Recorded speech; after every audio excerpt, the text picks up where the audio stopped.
मैं आज अगर बात करूं ना कि जो शादियां हो रही है तो शादियों में किस तरीके से चीजें होनी चाहिए, अरेंज मैरिज होनी चाहिए कि लव मैरिज होनी चाहिए, कि कौन सा बढ़िया होता है कौन सा बुरा होता है, किस तरीके से चीजें होनी चाहिए। तो अगर आपका एज सही है, एक सही मायने में है, जैसे कॉलेज आप फिनिश कर चुके हैं, जॉब में है, किसी बिजनेस में है, या किस तरीके का आप प्राइवेट जॉब कर रहे हैं या फिर गवर्नमेंट जॉब कर रहे हैं, वट एवर द थिंग्स कि आप सेटल हो रहे हैं लाइफ में, उस एज पे आने पे अगर मान लीजिए आपका माइंड में ये थॉट्स आता है कि आप किसी को जानते हैं, किसी को प्यार करते हैं, आपकी प्रेमिका है, आप उनसे शादी करवाना चाहते हैं, तो होता क्या है कि बहुत सारे इसमें प्रॉब्लम्स आती हैं। क्या क्या प्रॉब्लम्स आती है, किस तरीके से चीजें होती है, उसके बारे में हम बात करेंगे। तो सबसे पहले हम लोग अगर बातें करें कि अगर हम अरेंज मैरिज की बात करते हैं, हम जो है सामने वाला का, अगर आप लड़का है तो लड़की के बारे में, और लड़की है तो लड़के के बारे में आपको साइकोलॉजी नहीं पता, आपको ये नहीं पता कि सामने वाले के जीने का, रहने का स्टाइल क्या है, सर्वाइवल स्टाइल क्या है, वो कॉलेज में जब थे तो दोस्तों के साथ कैसे रहते थे, लड़कियों के बारे में उसका थॉट प्रोसेस क्या है,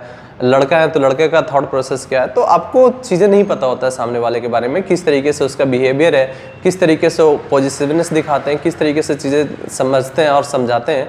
फॉर एग्जाम्पल ले लेते हैं तो लड़के के जो पेरेंट्स हैं उनको भी उनके बारे में कंप्लीट बिहेवियर नहीं पता होता, क्योंकि बच्चा कहीं पे अगर रह के अर्निंग कर रहा है, कहीं पे जॉब कर रहा है, तो उसकी एक्चुअल बिहेवियर सिर्फ उसको पता होता है या उसके फ्रेंड्स को पता होता है। तो ये चीजें होती है, और वहां पे क्या होता है, हम रिश्तेदार से इधर उधर से जानते हैं और बोलते हैं हाँ ये लड़का बढ़िया है, जॉब कर रहा है, पैसे वाला है, खुश रखेगा, बस ठीक है शादी करवा दो। अब क्या होता है, रिश्ता आ गया, शादी हो गई आपकी, अब उसके बाद क्या, आप थोड़े दिन पहले चैट करना स्टार्ट कर देंगे। अगर लड़की है या फिर लड़का है, एक दूसरे का जैसे अरेंज मैरिज होता है फिक्स, तो आप चैट करना स्टार्ट कर देंगे, बात करना स्टार्ट कर देंगे। तो उस लेवल पे जब आप बात करते हैं, चैट करते हैं ना, तो एक दूसरे को समझते नहीं है, एक दूसरे को अंडरस्टैंडिंग नहीं करते हैं, एक दूसरे को इमोशन से नहीं समझते। आप क्या होते हैं, एक दूसरे को देख के अच्छा लगता है आपको कि हाँ सामने वाली अच्छी दिख रही है या सामने वाला अच्छा दिख रहा है, तो अट्रैक्ट होते हैं। तो उसमें मेंटली आप नहीं सोचते हैं, फिजिकली ज्यादा अट्रैक्ट होते हैं, और हबस के रिस्पेक्ट में आप क्या हो रहे हैं, कनेक्ट हो रहे हैं।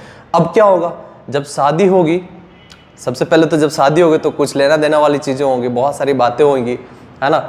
उसके बाद कोई लड़की है मान लीजिए, तो अगर किसी लड़के से बात करिए तो घर वाले तो जाने दुश्मन बन जाते हैं। सबसे पहले अगर लड़की का खासकर ये केस में होता है, घर वाले जाने दुश्मन बन जाते हैं कि किस तरीके से आप बात करें, लड़का से बात नहीं कर सकते। लेकिन वो खुद एक अनजान पर्सन के पास उस लड़की के शादी के बाद सीधा सुहागरात के लिए भेज देते हैं, जिसको आप जान नहीं रहे थे, पहचान नहीं रहे थे, कुछ भी नहीं कर रहे थे, सीधा सुहागरात पे जाता है। और उस लड़की, वो जो लड़की है ना सामने वाली, बिल्कुल ही नहीं, अनजान है, अनजान पर्सन जिसको पहली बार देख रही होगी, हो सकता है वो, अगर शादी के पहले हो सकता है एक दो बार मिली होगी तो अलग बात है, बट वो फर्स्ट टाइम मिल रही होगी और सीधा सुहागरात पे मिलते हैं, तो वो चीजें इफेक्ट करता है कहीं ना कहीं मेंटली। और जब तक आपको अंडरस्टैंडिंग होता है, चीजों को समझदारी आती है, तब तक तो समझिए हो सकता है बच्चे भी हो जाएंगे, है ना, चीजें समझने समझाने के लिए नहीं रह जाती है। अगर मान लीजिए आप एक सही एज पे है, 25 के हैं, 27 के हैं, आप सेटल हो रहे हैं लाइफ में, एक बिजनेस कर रहे हैं या फिर जॉब कर रहे हैं, वहां पे आप दोनों वर्किंग है, आपको समझदारी एक दूसरे के बारे में कि आपको पता है कि सामने वाला किस तरीके से रहता है, सामने वाला कहाँ तक गुस्सा कर सकता है, सामने वाले को हम कैसे मना सकते हैं, और हम इतने दिन से जब रह रहे हैं तो हम फ्यूचर गोल क्या डिसाइड किया, हमारा पर्सपेक्टिव क्या है। देखिए अब इस केस में भी बात करूं कि जब आप एक दूसरे से प्यार कर रहे हैं ना, तो दो तरीके से होता है। एक तो होता है कि लाइफ में कोई कैरियर गोल हो, दोनों को म्यूचुअली अंडरस्टैंड करके, म्यूचुअली आप समझ रहे हैं एक दूसरे को और अंडरस्टैंड करके जीवन में कुछ बनाना चाह रहे हैं। आपको पता है कि जीवन में जो भगवान ने सांसें दिया है, ऑक्सीजन दिया है, वो लिमिटेड दिया है, तो हमने जीवन में कुछ करके जाना है, लोगों के लिए कुछ करना है, समाज के लिए कुछ करना है, या फिर ऐसा कुछ बनाना जिससे फैमिली खुश रहे, एक दूसरे को समझते हैं। तो वो तो हुआ एक अंडरस्टैंडिंग वाला। एक हुआ हबस वाला कि आप क्या कर रहे हो, प्यार कर रहे हो, वो अच्छा लगती है, बहुत अच्छा दिखती है, इसलिए आप प्यार कर रहे हो, जब तक चल रहा है तो चलने दो, नहीं तो जय श्री राम, कोई बात नहीं, इसका शादी कहीं और हो जाएगा। तो वो प्यार नहीं होता, वो हवस होता है। उस वे में अगर है तो फिर तो गलत है आप। तो किस बेस से आप प्यार कर रहे हैं, किस तरीके से। अगर मान लीजिए एक लड़की है, वो एक लड़के को उसको अच्छा लग रहा है, फिर अगला कोई और है, अब उस पर डोरे डाल रहा है, वो पैसा वाला ज्यादा है तो उधर अट्रैक्ट होगी, तो वो प्यार नहीं होता है, वो एक सौदा है, बिजनेस है, जो आपको जहां पे बढ़िया लग रहा है तो फिर आपके साथ रिजल्ट क्या होगा आप देख लीजिएगा फ्यूचर में। या फिर कोई लड़का है, एक लड़की से दूसरी लड़की पे बार बार टाइम के साथ शिफ्ट हो रहे होंगे, आप जैसे देखते होंगे ना। अभी रतन टाटा जी की बात करें, नहीं है इस दुनिया में फिजिकली, लेकिन आप उनके बारे में स्टोरी सुनेंगे, नहीं सुनेंगे तो यूट्यूब पे सर्च कर लीजिएगा, आपको मिल जाएगा। ब्रीफ में मैं बताता हूँ, उन्होंने कमिटमेंट के बेसिस पे उन्होंने अपनी शादी नहीं करवाई। और अरेंज मैरिज और लव मैरिज की अगर बात करूँ तो श्री कृष्ण भगवान के बारे में सुनोगे, रुक्मिणी माता को उन्होंने भी हरण करके शादी करवाई थी। आप सही एज पे हैं, इसमें बात नहीं कर रहा हूं कि आप +1 में है, +2 में है, एक माइनर एज में है, 18 का है, 20 का है, आपको खुद समझदारी नहीं है जीवन का और वहां पे आप शादी का डिसीजन ले रहे हैं, ये गलत है। इस एज पे आपको चीज़ों की समझदारी नहीं होती, आपके अंदर ये हबस होता है, ये इमोशन होता है, आप एक दूसरे की तरफ देख कर अट्रैक्ट हो जाते हैं कि वो मेरे को अच्छा लग रही है, तो वो कुछ और चीज़ें हो जाती है, वो शादी वाली तो बात ही नहीं होती है। तो उस एज पे, जिस एज पे आप हैं कि एक दूसरे को समझदार हैं और समझते हैं एक दूसरे को, उस एज पे शादी करवाना गलत नहीं होता है। लेकिन जैसे आप अरेंज मैरिज की जगह लव मैरिज के अगर घर पे बात करते हैं, तो खासकर 90% लड़की के केसेस में क्या होता है, जैसे आप लड़के के बारे में घर पे बताते हैं ना, तो घर वाले जाने दुश्मन बन जाते हैं। हमारे जो पिताजी हैं, सबसे पहले वो अमरीश पुरी बन जाएंगे कि तुमने इंट्रोड्यूस कैसे कराया, वो है कौन, बहुत सारी चीजें बात आ जाएगी, ऐसा लगेगा कि किसी आतंकवादी से आप इंट्रोड्यूस करवा रहे हो, कोई आतंकवादी घर पे लेके आ रहे हो, इस तरीके से वो सोचना शुरू कर देता है, डायरेक्ट सुनना ही नहीं चाहेंगे, कुछ ब्लैंड हो जाएगा सीधा, क्या बोल रही है। लेकिन वो जिसके ढूंढ रहे हैं, वो जिस लड़के को ढूंढे हैं, उसके बारे में वो देखे नहीं है, ना जानते हैं, ना ही कभी उनको देखा है, कुछ भी नहीं है। लेकिन क्या है, कहेंगे वो तुम्हारी किस्मत थी। अगर लड़का अरेंज मैरिज के बाद खराब निकल जाए, दारू पीने लग जाए, मारने लग जाए लड़की को, तो वो कहेंगे तुम्हारी किस्मत थी। किस्मत पे भरोसा, देखिए तो माता पिता की चालाकी देख रहे हैं।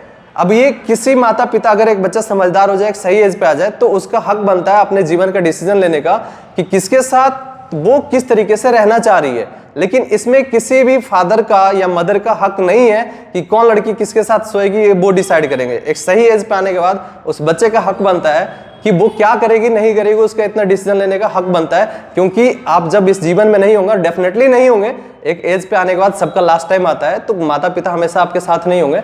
तो उस एज के बाद लड़की को खुद जीना होता है, लड़के को खुद जीना होता है। तो उस सर्वाइवल पॉइंट से अगर हम देखें ना, तो एक डिसीजन उनका लेना बनता है। तो अमरीश पुरी बन जाता है, और वहां पे क्या होगा, अब डिसीजन वो सुनेंगे नहीं। अगर सुनेंगे तो देखेंगे कि कैसा है।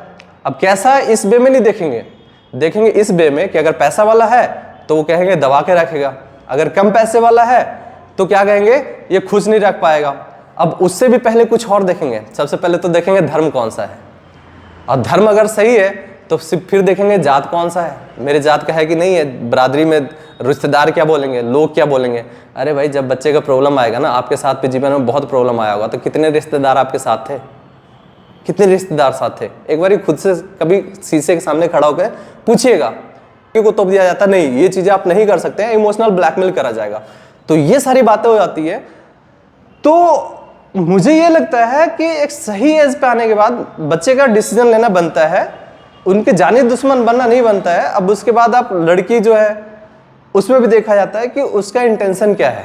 अगर आप लव मैरिज भी करवा रहे हैं, तो अगर आपका इंटेंशन गलत है कि सामने वाला पैसे वाला है इसलिए मैं करवा लेती हूँ, वहाँ पे सेटल हो जाऊंगी, तो फिर आप समझ लीजिए आपका रिस्पेक्ट क्या होगा और लड़के का बिहेवियर क्या होगा, वो आप फ्यूचर में देख सकते हैं।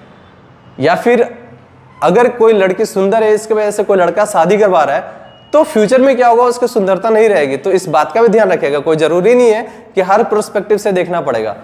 तो अगर लव मैरिज करवा रहे हैं, तो एक यहाँ पे ये भी देखा जाता है, ये जो दहेज लेने वाला जो सिस्टम है, ये भी रहता है कि अगर दोनों अंडरस्टैंडिंग है तो आपस में अरेंजमेंट करके वो शादी करवाते हैं, नॉर्मल शादी अपना करवा लेंगे, वहाँ पे किसी चीज़ की ज़रूरत नहीं है। अब अरेंज मैरिज करा रहे हो तो हो सकता है अगर आपने कुछ दिया नहीं है लड़के वालों को, तो हो सकता है आपको जीवन में कभी सुनने के लिए मिल जाएगा।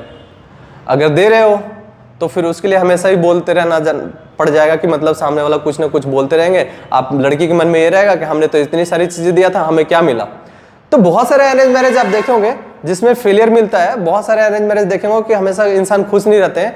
बहुत सारे ऐसे देखे होंगे कि 2-3 साल बाद, कुछ टाइम्स बाद क्या होता है, डाइवोर्स तक की बातें पहुंच जाती है।